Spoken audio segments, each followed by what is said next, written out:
short week, short video. Today's Tuesday, May 26th. What did you see at WCSSRG? Everybody's got an opinion on artificial intelligence. The Pope is no different. He released his opinion last week, and I think it was, largely what to be expected from the pontiff, or from any, global leader in that type of position. Don't use it for harm, don't believe everything you see, and a lot of other stuff that followed, his theology. In any case, I think that, largely it begs the question, just because you can, should you?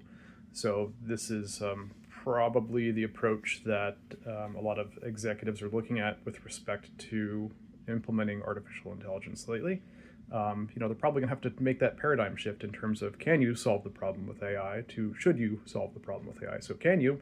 Yeah, you've got the infinite monkey theorem that comes into play here. Of course you can solve the problem, whatever it is, with AI. It's not a magic bullet, so to speak, but given an infinite amount of time, you will get that all the works of Shakespeare out of the monkeys at the typewriter.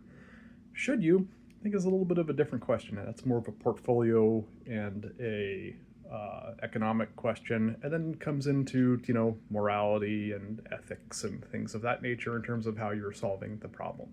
The Pope specifically talked about not using AI for harm, and I think that is largely out of my space in terms of what I do. Maybe some folks down the street in Costa Mesa have a different opinion in terms of how to deploy AI for offensive weaponry.